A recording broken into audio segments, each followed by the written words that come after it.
Abran sus Biblias, vamos a terminar en esta tarde y vamos a ver rápidamente en el capítulo 11 y 12 de Daniel, que son los últimos dos capítulos de este libro maravilloso. En el capítulo 11 de Daniel, del versículo 36 al 45, repito, versículo 36 al 45, se hace un resumen de los últimos días del anticristo. Al final casi de la tribulación, lo que va a pasar con el anticristo, qué va a hacer el anticristo, qué naciones va a atacar el anticristo, qué naciones se van a unir en este periodo al anticristo. Y vemos en el versículo 40, bueno, el versículo 36 dice, y el rey, pon ahí en tu Biblia, es el anticristo. De aquí al 45 es la persona del anticristo de una forma muy, pero bastante gráfica. El rey hará su voluntad y se ensoberbecerá, se engrandecerá sobre todo Dios. Ahí está ya, finalmente, no hay Dios más que Él. Y contra el Dios de los dioses hablará maravillas y prosperará hasta que sea consumada la ira, porque lo determinado se cumplirá. Del Dios de sus padres no hará caso, ni del amor de las mujeres, ni respetará a Dios alguno, porque sobre todo se engrandecerá. La palabra amor aquí en el hebreo es la palabra Chemda, C-H-E-M-A-D de Daniel, H, Chemda, como suena, y significa un deseo de placer. En otras palabras, hay grandísimas probabilidades, de acuerdo a este versículo, que el anticristo sea gay, que el anticristo sea un homosexual. Bueno, él con el poco tiempo que va a tener, ¿verdad?, de gobernar, no le va a interesar nada, no va a fundar una familia, no va a tener hijos, no va a tener nietos, etcétera, etcétera, y probablemente tiene que ser forzosamente una persona degradada moralmente. Eso es lógico. Dice el versículo 38, honrará en su lugar al Dios de las fortalezas, que es la guerra, es el poder militar, Dios que sus padres no conocieron. Lo honrará con oro y con plata y con piedras preciosas, con un Dios ajeno se hará de las fortalezas más inexpugnables y colmará de honores a los que le reconozcan, y por precio repartirá la tierra. Versículo 41, entrará a la tierra gloriosa. Esto nos habla que el anticristo casi al final de su tiempo, ¿verdad?, entra a Jerusalén, que es la tierra gloriosa, y muchas provincias caerán de sus manos. Mas esto es interesante, ¿qué naciones van a escapar? Edom, Moab y la mayoría de los hijos de Amón. Muy bien, Edom y Moab y los hijos de Amón en la Biblia es la región de Jordania, es la nación de Jordania, y los jordanos descienden de Lot.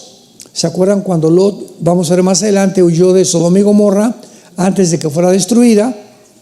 Y entonces Lot tuvo hijos con sus hijas, imagínense, se metieron en una cueva y fue el primer incesto de la Biblia. Emborracharon a su papá y las dos hijas se metieron con su papá, y de ahí nacieron esta generación de los edomitas y los moabitas, que fueron maldecidos durante todo el tiempo.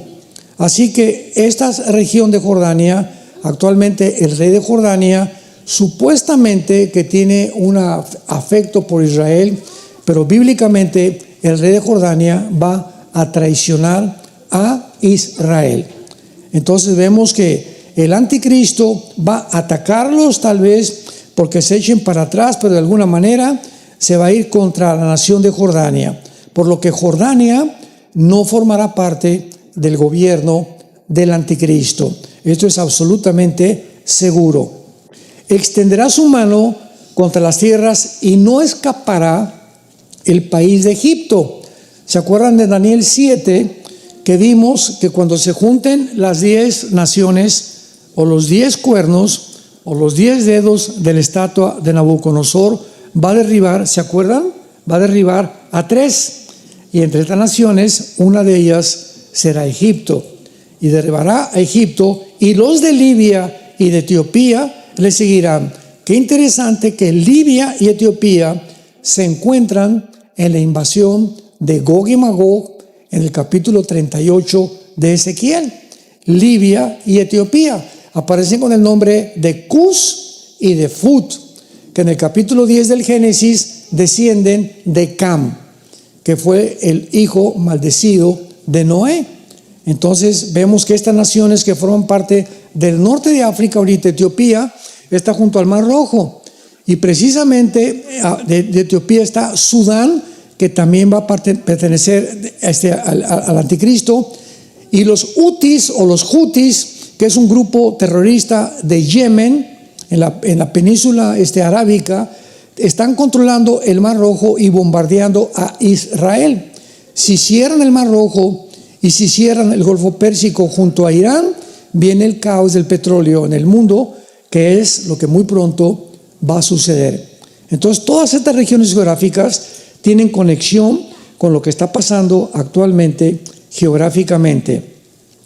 Pero noticias del oriente y del norte lo atemorizarán.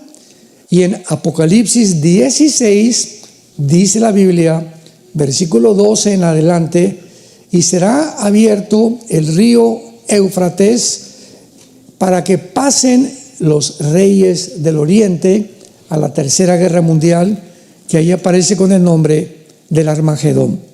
Entonces vemos cómo cuando conectamos los versículos, noticias del oriente, o sea, él va a oír estando en Israel, que vienen del oriente, posiblemente sea China, Filipinas, Indonesia, Vietnam, naciones del oriente, que van a venir también a Israel para atacar, y esto le va a atemorizar porque él no tiene idea claramente a qué vienen, pero vienen también a exterminar la nación de Israel. Entonces esto lo va a poner muy nervioso al anticristo, y dice la Biblia, y saldrá con gran ira para destruir y matar a muchos, y plantará las tiendas de su palacio entre los mares y el monte glorioso y santo, mas llegará a su fin y no tendrá quien le ayude.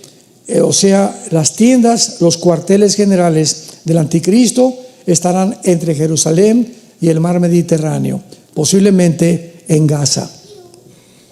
La zona geográfica que se encuentra ahorita en disputa para tratar de poder establecer un doble estado en Israel, los palestinos y los judíos. Y en este momento les aclaro que nunca en la Biblia ha existido una nación palestina. Palestina es un nombre que un emperador romano le dio a Israel para borrar el nombre de Israel. Ahora Palestina. Entonces, ya que llegaron en el 48 los judíos, es Israel. El diablo siempre ha tratado de borrar del mapa a Israel. Entonces, Palestina, nunca ha habido una nación con Palestina, nunca ha existido un pueblo palestino tampoco. Entonces, ¿de dónde sacaron los palestinos llamarse palestinos? Bueno, la explicación es que antes de 1948, cuando los judíos llegaron a establecer su estado libre e independiente en Israel, había muchísimos árabes en la tierra de Israel. Entonces estos árabes fueron desalojados, no quisieron quedarse a fundar la nación de Israel y se fueron a Gaza. Y en aquel tiempo, ¿verdad? Pues comenzó Gaza a ser ocupada por Egipto y después Jordania por la Cisjordania. Entonces todos estos árabes que estaban ahí comenzaron a llamarse palestinos para que las demás naciones árabes les dieran refugio, los judíos, y tuvieran los árabes a un pueblo dentro de Israel, porque Gaza pertenecía a Israel, y pudieran invadir a Israel tarde o temprano. Estos palestinos o árabes en Gaza duraron ahí hasta el año 2005. En el 2005 se forma ahí la Al-Fatah, o se forma la OLP Al-Fatah, la Organización para la Liberación de Palestino Al-Fatah, que funda Yasser Arafat, el líder terrorista más grande del siglo XX, que ya murió.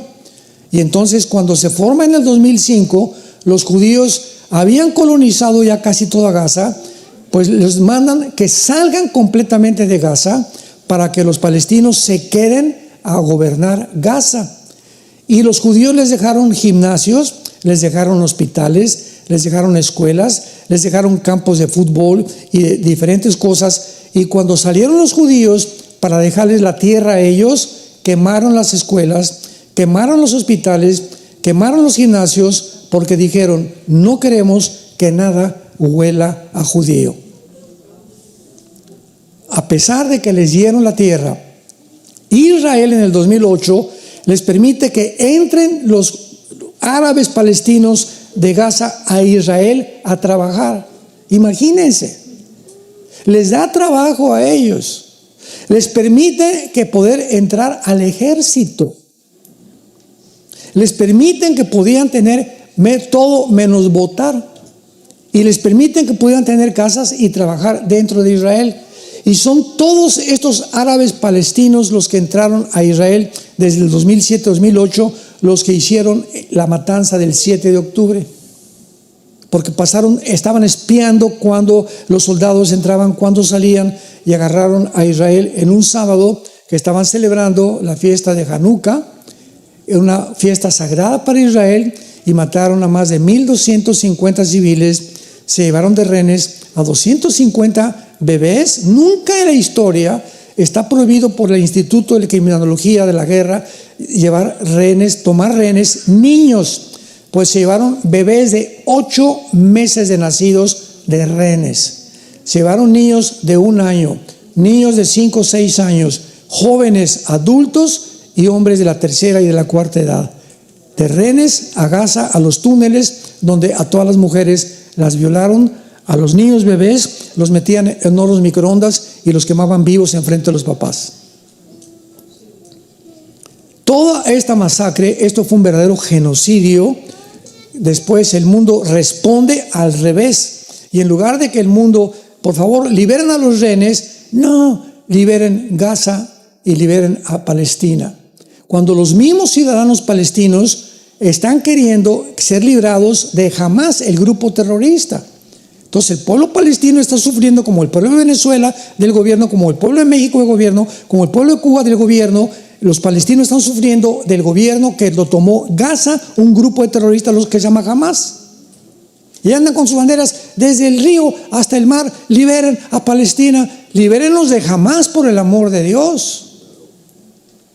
Bueno, todo esto, ¿verdad?, ha sido una campaña diabólica para tratar de distorsionar la realidad, la historia. Y como dicen, ¿verdad?, tienes que ir a la tierra de Israel para conocer la verdad. Toda la información que tenemos, ¿de dónde viene? De los medios de comunicación. Y de acuerdo a la influencia que los medios de comunicación tengan, como la famosa televisión CNN, que es la más diabólica de todas, yo esa estación no la oigo para nada, porque todo lo que oigas es ataque, ataque, ataque al cristianismo, ataque al gobierno, ataque a esto, ataque a Israel. Es una cadena completamente antisemita, diabólica completamente, y todas son puras distorsiones. Trump dijo que iba a acabar con ella, pero desgraciadamente no ha podido acabar con esa cadena de televisión, de acuerdo a la segunda enmienda de la Constitución de Estados Unidos, que permite la libre expresión. Aquí en este país puede haber iglesias de Satanás. ¿Sabía? Por la libertad de expresión de la segunda enmienda. Muy bien. Entonces, en el capítulo 12, que es el último capítulo de Daniel, comienza diciendo: en aquel tiempo. ¿De qué tiempo está hablando? Del final tiempo de la tribulación. Vámonos cronológicamente a ubicarnos. En aquel tiempo, o sea, en los últimos 3 años de la tribulación, se levantará Miguel. Esto está conectado con Apocalipsis 12, versículo del 8 al 10. Y vi una gran guerra en el cielo, donde Miguel y sus ángeles peleaban contra Satanás y sus ángeles, y fueron derrotados, y Satanás fue echado a la tierra con gran ira para perseguir a los judíos y a los cristianos que se convirtieron durante la tribulación. En aquel tiempo se levantará Miguel. Miguel es el arcángel de la nación de Israel. Es únicamente el arcángel de Israel. No es de San Antonio, no es de México, es el arcángel de Israel. Y lo dice aquí: el gran príncipe que está de parte de los hijos de tu pueblo. Y será tiempo de angustia. Esta frase, tiempo de angustia, et sará en el hebreo, significa el tiempo o el final de la tribulación, que también lo encontramos en Jeremías 30, del 6 al 8, donde dice: habrá tiempo de angustia para Jacob. Jacob representa a Israel. Y comienza a narrar y termina Daniel sin que él supiera, cuando escribió esto, a qué se refería el tiempo de angustia. Tiempo como nunca desde que hubo gente habrá hasta entonces. Esto está igual a Mateo 24, 21 y 22. Jesucristo dijo: habrá gran tribulación como nunca jamás la ha habido. O sea, siempre ha habido tribulación, siempre ha habido guerras, etcétera, etcétera, temblores, tsunamis, pero en este tiempo dice como nunca lo ha habido, porque los juicios de Dios que están en Apocalipsis, que son 21, 7 sellos, 7 trompetas, 7 copas, el mundo no ha conocido nada semejante al sufrimiento que habrá en este planeta. Gracias a Dios que nosotros ya no estamos aquí. Pero en aquel tiempo, vamos a poner ya mucha atención a esto, será libertado tu pueblo. No será hasta el final de la tribulación, cuando Israel deje de ser perseguido. Cuando en el momento que ya los ejércitos del mundo, en el valle del Megiddo o en el valle de Josafat, Joel capítulo 3, rodean a Israel para aniquilar, exterminar a Israel, viene Jesucristo con todos nosotros. Pero primero Jesucristo viene en una nube y se para en Petra. Ahí se van a esconder muchísimos judíos. Después de Petra, Él llega al Monte de los Olivos, se para en el Monte de los Olivos, se hace un valle grandísimo, Zacarías 14 del 1 al 5, y ahí en ese tiempo dice la Biblia que los judíos verán al Mesías, llorarán, se ha derramado un espíritu de gracia y de perdón en sus vidas. Romanos 11, 25 y 26, y todo Israel será salvo. Aquellos que reconocieron al Mesías, porque va a haber miles de judíos también en el infierno.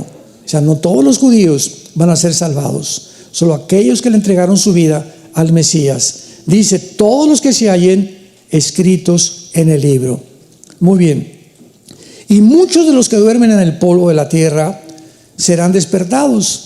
Y aquí vemos una resurrección en la venida de Cristo. En la Biblia hay 2 resurrecciones. Juan capítulo 5, dijo Jesucristo: ven en la hora cuando todos los que están en los sepulcros oirán la voz del Hijo del Hombre, unos para vida eterna, otros para condenación eterna. Ahí parecería que las 2 resurrecciones son iguales, o hay una similitud en la resurrección, o serán el mismo día. Sin embargo, la primera resurrección lo explica 1 Corintios 15, 32 en adelante, el apóstol Pablo, diciendo: primero fue las primicias Cristo, después resucitarán los que somos de Cristo, el rapto nosotros, y en tercer lugar viene la resurrección al final de la tribulación. En el milenio va a haber otra resurrección. Al final del milenio, el gran trono blanco, Apocalipsis 20 del 15 al 19, y habrá 4 o 5 resurrecciones que se llama la resurrección de los injustos. Pero la de nosotros se llama la primera resurrección, porque resucitamos en el rapto, después la resurrección de los 144,000, los 2 testigos van a resucitar al final de la tribulación. Todos ellos pertenecen a la primera resurrección, la resurrección de los justos, que somos nosotros. Entonces, dice la Biblia, serán despertados unos para vida eterna y otros para vergüenza. En el rapto, ¿quiénes vamos a resucitar? Esto es muy importante. No, no todos. Tú te vas a quedar. A ver. Yo no dije quién, ¿verdad? En el rapto vamos a resucitar solamente los cristianos desde Pentecostés hasta nuestros días. Los santos del Antiguo Testamento van a resucitar después de la tribulación, o sea, los judíos. ¿Cómo lo sabemos? Porque en primera de Tesalonicenses 4, del 10 al 17, que habla del rapto, dice: y los que son de Cristo resucitarán. Los que somos de Él, los que estamos en el cuerpo de Cristo, que es la iglesia, somos un cuerpo bautizados en el cuerpo de Cristo. Él es la cabeza, nosotros unos el pie, dice 1 Corintios capítulo 12, otros la nariz, otros la oreja, pero el cuerpo de Cristo se conforma con Él como la cabeza. Y este cuerpo, la iglesia, no existía en el Antiguo Testamento. En el Antiguo Testamento no había nacido de nuevo. No había, repito, el Espíritu Santo entraba a una persona y se salía de la persona. La iglesia es la morada ahora del Espíritu Santo, habitando entre nosotros. Entonces, desde el rapto a nuestros días, solamente los cristianos que le entregaron su vida y siguieron a Jesús, vamos a ser arrebatados y no vamos a experimentar qué es morir. Porque el rapto era un misterio.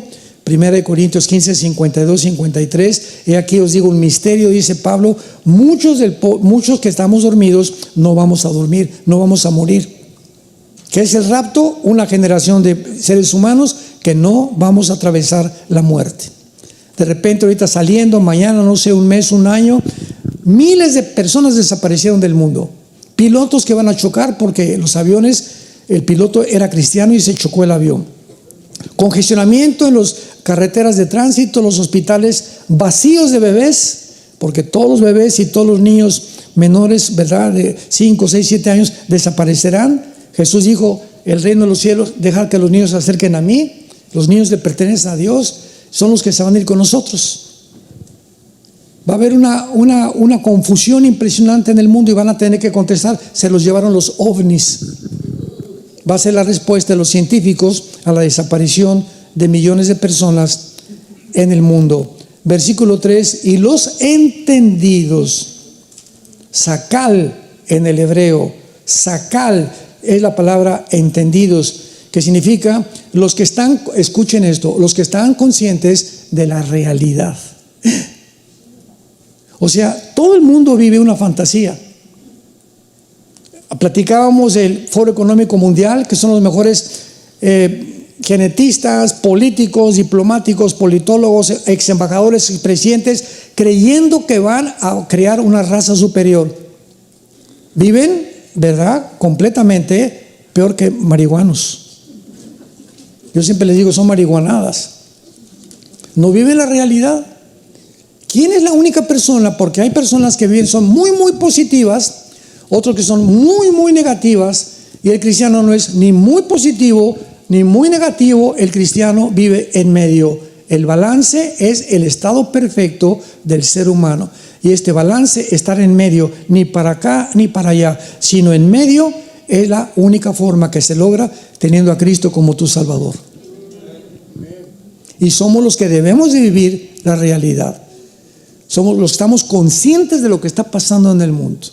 Y no nos extraña ni nos asusta ya nada. Que cayó el dólar, que cayó esto, que el petróleo, no nos asusta nada. La paz que sobrepasa todo entendimiento guarda nuestros pensamientos en nuestro corazón en Cristo Jesús. Porque mi Señor me dice: nunca te voy a dejar, nunca te voy a abandonar. Entonces, ¿por qué te asustas? ¿Por qué temes, hombre? El temor a Dios es lo que nos mantiene tener paz en el corazón. Y da una señal el Espíritu Santo, versículo 4, que en los últimos tiempos el mundo, la ciencia, el conocimiento aumentará. Como ya lo vimos en las conferencias pasadas, el siglo XX fue el resurgimiento completamente de la ciencia nuclear, de las medicinas, se inventó la televisión, los focos, las píldoras anticonceptivas, todo se inventó a partir del siglo XX. Se culminó con los satélites de comunicación, culminó con el iPhone en el 70, las computadoras, los chips, las iPads y todo lo que estamos ya ahorita en el siglo XXI, que ya ahorita nada nos sorprende, y llegamos hasta la inteligencia artificial, que es lo último que el ser humano va a llegar, donde será usado por Satanás la inteligencia artificial, tarde o temprano, y por el anticristo. Ahora bien, dice el versículo 5, y Daniel miré, y otros dos que estaban en pie, el uno a este lado del río y el otro al lado del río. Daniel estaba en el río Tigris. El río Tigris y el río Éufrates corren principalmente desde Turquía y desembocan en el Golfo Pérsico.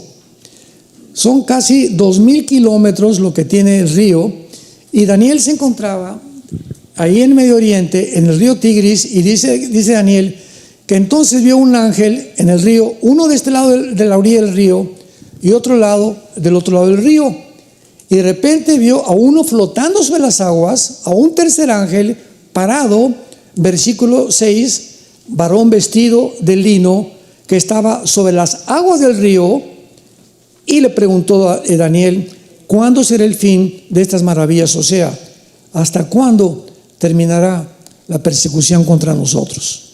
¿Cuándo terminará su plan Dios para Jerusalén, el templo y los judíos?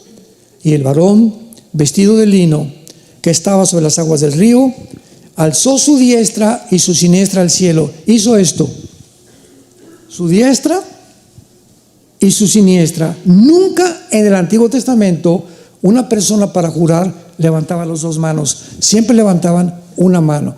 Nosotros, por ejemplo, un presidente cuando va a jurar, jura sobre la Biblia, ¿verdad? Y nada más pone una mano, no pone las dos. Pero cuando son las dos manos, implica algo sobrenatural. O sea, el que estaba jurando era un ángel del cielo, y confirmaba con levantar la mano izquierda y la mano derecha que lo que va a decir es y viene directamente del trono de Dios. Alzó su diestra y su siniestra y juró. Fíjense nada más, a nosotros se nos prohíbe jurar, ¿se acuerdan? No juréis ni por esto ni por Dios, mucho menos jamás, que vuestro hablar sea sí y no. Y no, te juro por Diosito Santo, te juro por mi mamá. Eso no debemos hacerlo. Si no me crees, no me creas, yo te estoy diciendo la verdad. Es como debemos hablar nosotros entre hermanos cristianos. Nuestra palabra es muy importante. Juró por el que vive por los siglos de los siglos, que es Dios, que será, ahí está, por tiempo, tiempos y la mitad de un tiempo. Moed y Chetzi, que significa tiempo, un año, medio tiempo y la mitad de un tiempo entero, o sea, 3 años y medio. Juró por 3 años y medio. Y cuando se acabe la dispersión o la persecución del poder del pueblo santo, cuando se acabe la persecución de los judíos, todas estas cosas serán cumplidas. ¿Cuándo será el final de la persecución? Hasta que Cristo regrese. Hasta que Cristo regrese, el pueblo judío y nosotros seremos perseguidos. Y hasta ese momento se van a terminar, porque ya reinaremos con Cristo durante 1000 años. Y Daniel contestó, yo oí, mas no entendí. Y le dije, Señor, ¿cuál será el fin de estas maravillas o de estas cosas? Él respondió, anda, Daniel, estas palabras están cerradas y selladas hasta el tiempo del fin. Escuchen lo que dice la Biblia. Nadie va a entender esto, ya lo vimos, hasta la generación que estamos viviendo nosotros. Muchos limpios y emblanquecidos serán limpios y emblanquecidos y purificados. Los impíos procederán, o sea, los malos van a seguir siendo malos, pero más que malos van a llegar a la perversión, a la degradación. Y ninguno de los impíos entenderá, pero los entendidos, los sacal, comprenderán. Vemos nosotros que en este tiempo en que estamos viviendo, lo que más necesitamos es entendimiento de lo que está pasando en el mundo. ¿Quién tiene razón? ¿Los de Hamás? ¿O es realmente genocidio lo que está haciendo Israel? ¿Quién tiene razón ahorita lo que está pasando con Estados Unidos, con Trump en el Medio Oriente? ¿Se venderá Trump a los árabes? ¿Va a traicionar a los judíos o no los va a traicionar? ¿Qué naciones formarán parte del anticristo? Todas estas dudas las hemos visto en este seminario. ¿Con qué razón? Para que tengas entendimiento y sepas y abras los ojos de lo que está pasando en el mundo. Vayamos a Mateo 24 y veamos lo que Jesucristo dijo acerca de los tiempos en que estamos viviendo actualmente.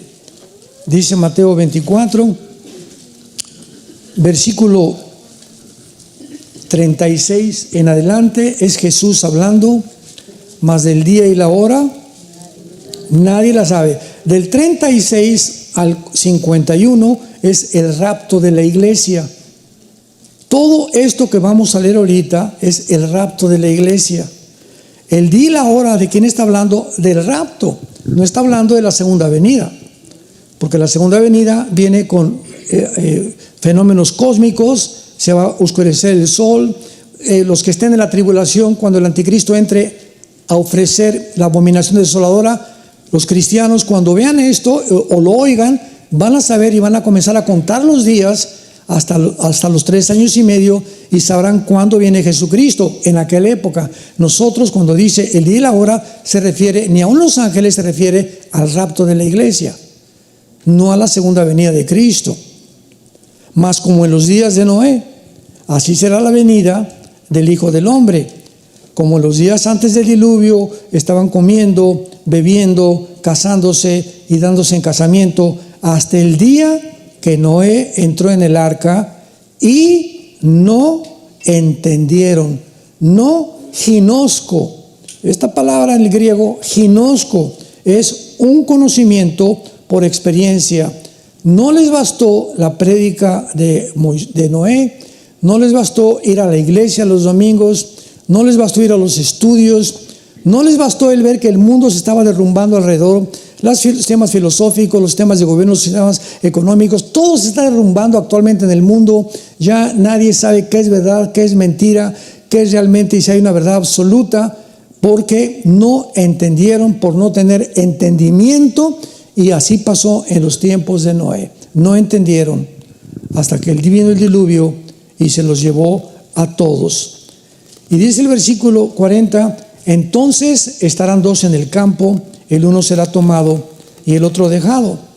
2 mujeres estarán moliendo en un molino, la una será tomada y la otra será dejada. Esto es el arrebatamiento de la iglesia.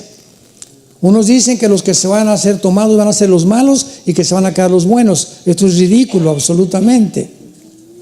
Entonces, ¿de qué está hablando Jesucristo? Que de repente vas a amanecer mañana y de repente tu esposo ya no está, o tu esposa ya no está, y va en el campo, van a estar labrando y va a estar el labrador, y a lo mejor la esposa ya no está y el esposo sí está, o a lo mejor ninguno de los dos está y los hijos se quedaron. Pero en el rapto va a haber una división impresionante de familias, de maridos que se convirtieron, o mujeres que se convirtieron y maridos no que se convirtieron, o los hijos. Y es lo que significa, uno será dejado y otro será tomado. Los que se van a quedar, ¿para qué se van a quedar? Pues para la gran tribulación. Entonces no podía estar hablando de la segunda venida de Cristo, está hablando del arrebatamiento de la iglesia, y lo corrobora lo que seguimos leyendo. Velad pues, porque no sabéis. Ahí está. La segunda venida, sí se sabe, los que estén en la tribulación, cuándo viene Cristo. Hay cantidad de señales que van a tener. Nosotros no sabemos a qué hora viene el Señor. Pero sepan esto, que si el padre de familia supiera a qué hora el ladrón habría de venir, velaría y no dejaría minar su casa. Por tanto, ustedes también están preparados. ¿Se acuerdan Mateo 25, la parábola de las vírgenes? Que eran 10 vírgenes con sus lámparas, y se oyó la voz del esposo, que es el rapto, y cuando oyeron la voz del esposo, 5 de las vírgenes tenían lámpara. La lámpara, el aceite significa, la Biblia, el aceite, el Espíritu Santo. Entonces estaban 10 mujeres, 10 vírgenes, y la iglesia es retratada como una virgen. Según de Corintios 11, como una virgen los desposee para Cristo, dijo el apóstol Pablo. Entonces está retratando las 10 vírgenes a la iglesia. La mitad están con la Biblia, sí tienen la Biblia, pero nunca el diablo es más diablo que cuando tiene la Biblia. Los mormones tienen la Biblia, hay hindúes que tienen la Biblia, hay cantidad que tienen la Biblia y no son cristianos. Necesitas la Biblia más el Espíritu Santo, que es el aceite. Entonces vino la voz del esposo y los que tienen el aceite corrieron y se fueron con el esposo. Y las otras llegaron, ábrenos la puerta. Y dice Jesús algo tremendo que sabemos que no eran salvas. Yo no las conozco. Y dice 1 Timoteo 5, Dios conoce a los que son suyos. Y entonces me dirán, Señor, Señor, hablamos lenguas, hicimos milagros. Y les diré, nunca los conocí, hacedores de maldad. Entonces vemos que debemos estar preparados, llenos del Espíritu Santo, para irnos en el arrebatamiento de la iglesia. Y veamos algo semejante en Lucas 17, con el tiempo de Lot, lo que pasó con Sodoma y con Gomorra. Dice así, Lucas 17, versículo 28. Asimismo, otro ejemplo, ¿cómo sucedió en los días de Lot? Comían, bebían, compraban, vendían, plantaban, edificaban. Pregunta, me detengo aquí. ¿Es pecado comer? ¿Es pecado beber? ¿Es pecado plantar y edificar? ¿Por qué se usan estas palabras que no son pecado como ejemplo de lo que la gente estará ocupada cuando venga Jesús? Porque lo vimos en Mateo 24. Comían, bebían igualmente, plantaban, se casaban. No hay pecado con todo esto, pero dice, no entendieron. O sea, comían, plantaban, vivían, se casaban sin tener en cuenta a Dios. Hay muchas cosas que la gente hace. Yo no peco, pero no tienen en cuenta a Dios. Viven sin Dios.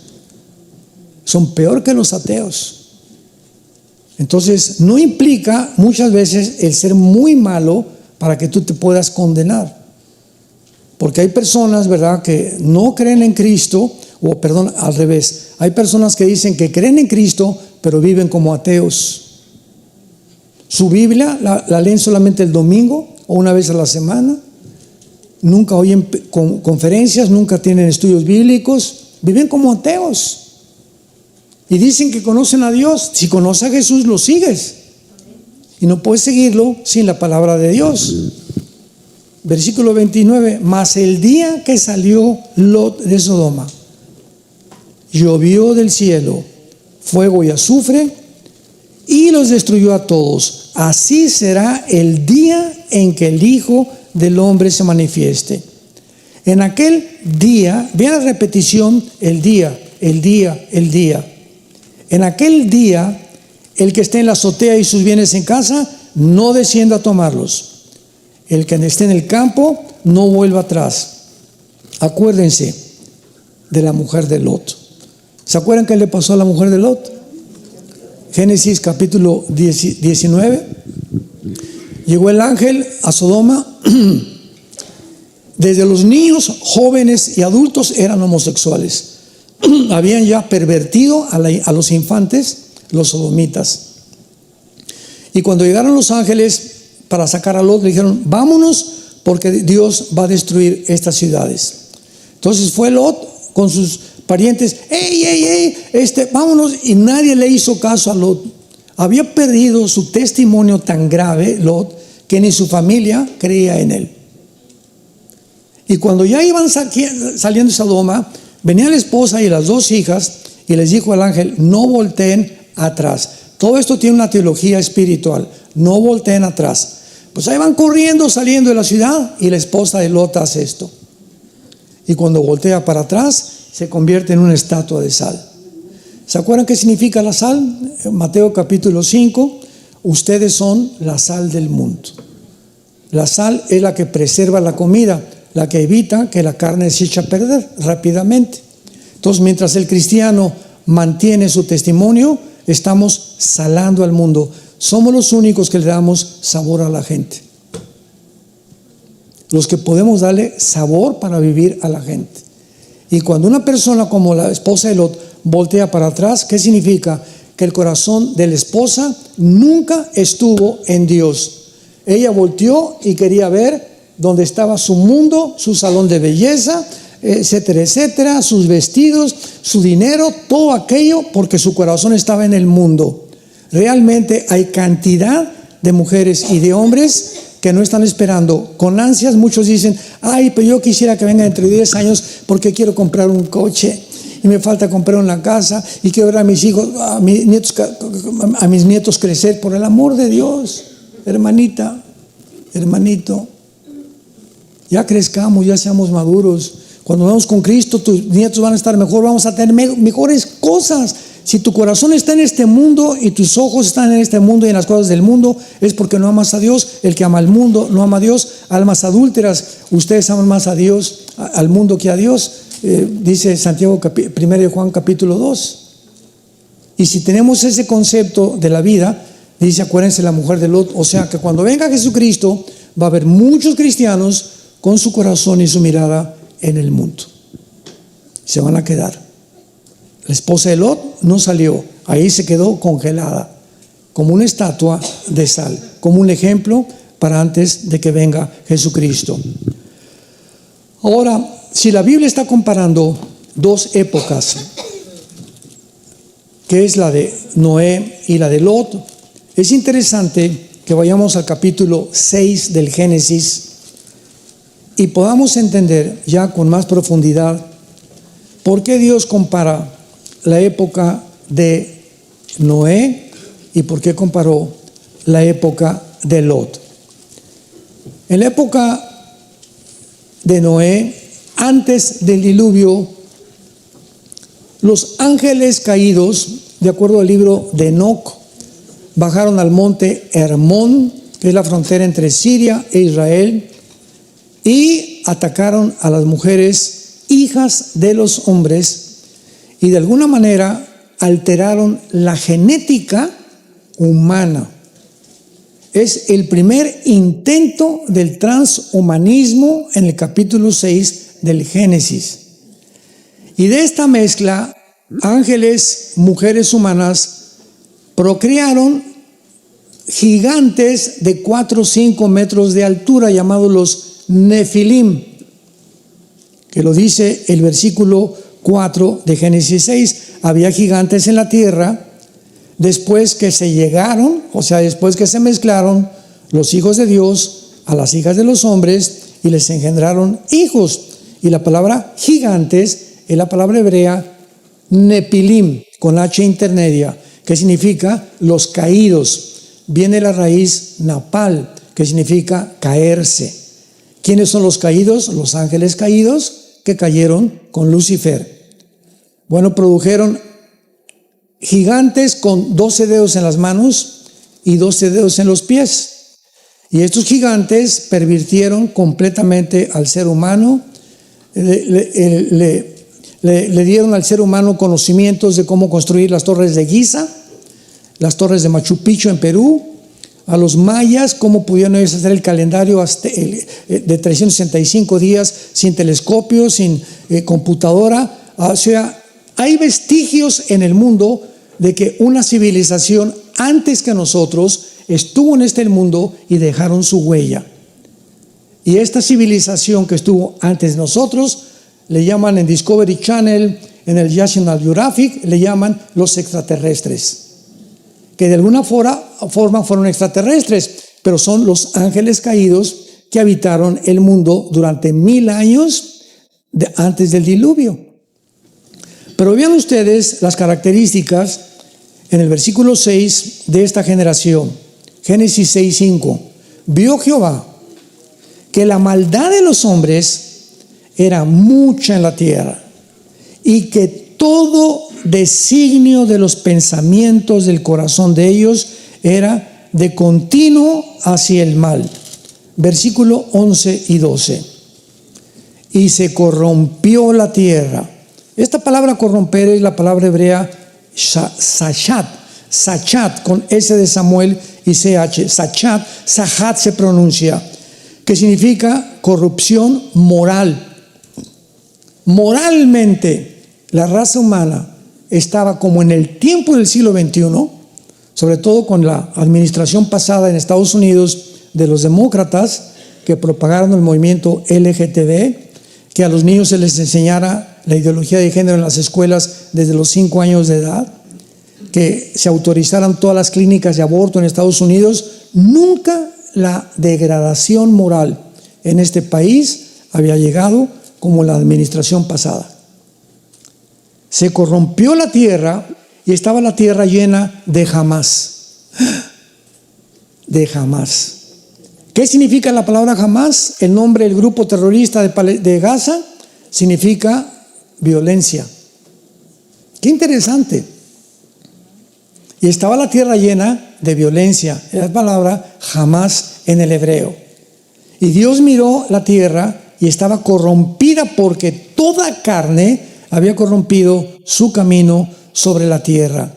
Esta degradación moral a la que hemos llegado no tiene nombre. Acordémonos en Daniel, que dice que cuando los transgresores, Daniel 8, 23 al 25, cuando los transgresores lleven al colmo, se levantará un rey altivo que es el anticristo. Yo le pregunté a Dios hace algunos años, ¿cuándo se podría decir, Padre, que hemos llegado al colmo de los pecados? O sea, siempre ha habido homosexualismo, siempre ha habido degeneramiento con la tierra, etcétera, etcétera.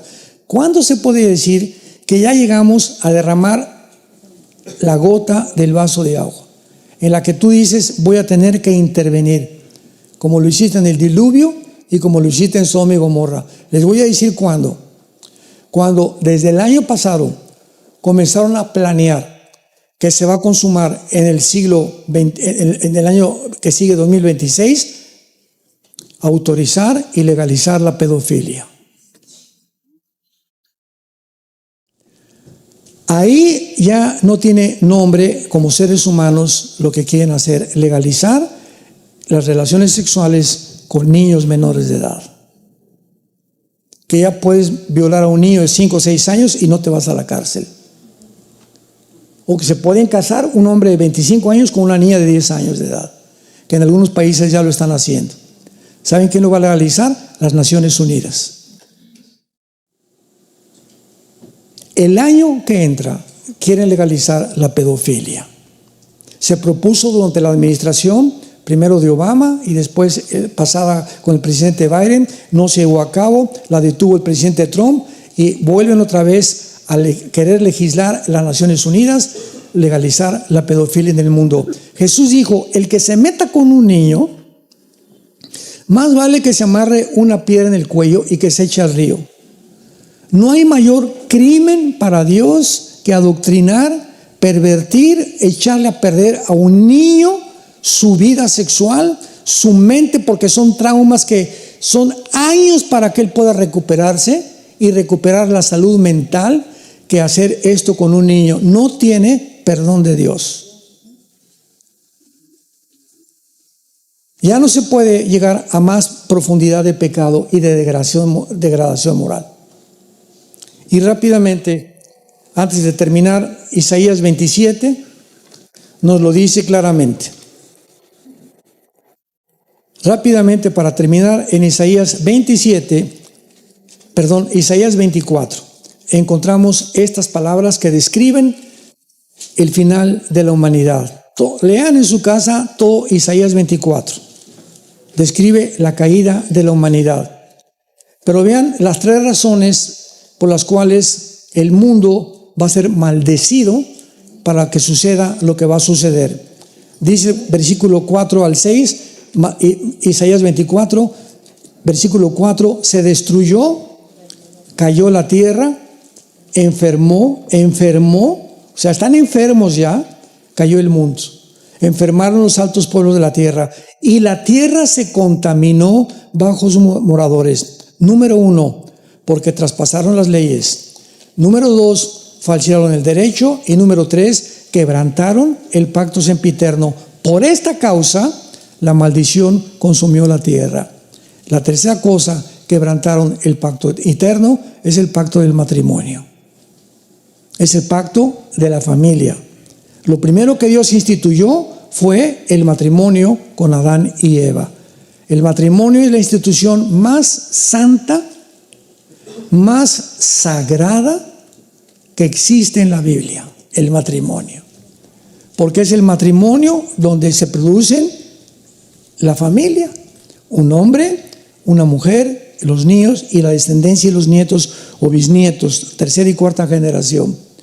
Pero cuando el matrimonio ya se detiene y se redefine, ahora se puede hacer hombre con hombre y mujer con mujer, y además darle a un matrimonio de hombres y un matrimonio de mujeres, darles a adoptar niños, ya es el acabose. Ya están enfermos, completamente enfermos. Por eso Dios hizo varón y hembra, porque los muchachos necesitan el patrón de tener un padre. Los niños tienen que identificarse con nosotros, las niñas con las mujeres. Y yo no le puedo dar a una niña lo que mi esposa le puede dar, ni tampoco puede dar a mi esposa a lo que yo le puedo dar a mi hijo varón. Por eso es entre dos sexos el matrimonio, hombre-mujer, pero cuando son dos mujeres y dos hombres, echamos a perder el diseño original de Dios. Nos hemos pervertido, estamos enfermos. La humanidad está enferma. Y peor todavía que van familiares a la boda de, se casa mi Riquín con Carlín. Y ahí van, oiga hermano, ¿puedo ir al matrimonio de mi hijo porque es gay? Hermana, ¿estás enferma tú también? ¿Estás enfermo tú también? ¿Estás enfermo tú también? Hemos perdido completamente el contacto con la realidad, ¿se dan cuenta? Es un mundo ya irreal, es un mundo de fantasía, un mundo completamente de perversión. Por esta causa, la maldición vino a la tierra y no tarda en caer esta maldición, que son los juicios del Apocalipsis sobre una humanidad rebelde, terca, que ha luchado en contra de los mandamientos establecidos en su palabra. Yo les pido a todos ustedes en esta tarde que inclinemos su cabeza y ahí desde tu lugar. La Biblia dice, mas Dios muestra su amor para con nosotros, en que siendo aún pecadores, Cristo murió por nosotros. El que no conoció pecado, por nosotros se hizo pecado, para que nosotros fuéramos hechos la justicia de Dios en él. Mas él herido fue por nuestras rebeliones, despreciado y desechado entre los hombres. Como que escondimos de él el rostro, fue menospreciado y no le estimamos. Mas ciertamente él llevó nuestras enfermedades, nuestros dolores, y el castigo que merecíamos fue puesto sobre el Hijo de Dios. En esta mañana, Dios te dice, te amo. Dios nos ama. Pero hay algo que ha impedido que tú te acerques a Dios y que Dios también se acerque a ti para vivir en tu vida. La Biblia le llama el pecado. Este pecado Cristo lo quitó del medio, y cuando recibes a Cristo en tu vida, Él abre el camino por medio de su sangre hacia la cruz. Porque fue en la cruz donde Dios se encuentra con el ser humano pecador, gracias a la muerte de su Hijo Jesucristo. ¿Qué tengo que hacer? Me preguntarás, para en esta mañana salir de este lugar con Jesucristo en mi vida. La Biblia dice, número 1, arrepiéntete de tus pecados. Reconoce que en este momento tu vida vive en pecado, que eres un rebelde, eres una rebelde contra los mandamientos de Dios. Y así, con todo y tu rebelión y con todo tu pecado, cree que en la cruz la sangre de Cristo nos limpia de todo pecado, y que a los 3 días resucitó de los muertos para darnos la esperanza de vivir con Él por toda la eternidad. Y dile estas palabras simplemente, que salgan de tu corazón. Señor mío y Dios mío, perdóname. No soy la persona que tú quieres que yo sea. Creo que en esa cruz pagaste por mí con tu sangre preciosa. Ahora te pido, yo pecador, que no merezco nada más que entres a mi vida y que por tu gracia me laves con tu sangre de todas mis maldades, de todos mis pecados, y me des el poder de la corta vida que me queda, vivirla para ti. Ya no quiero vivir para mí ni para mis pecados, quiero vivirla para ti. Te pido, Señor Jesús, que en este instante entres a mi vida. Te abro mi corazón para que entres como mi Señor y mi Salvador. Gracias por darme la vida eterna y gracias por perdonar mi vida, porque ahora la viviré para ti. En el nombre de Jesús. Amén.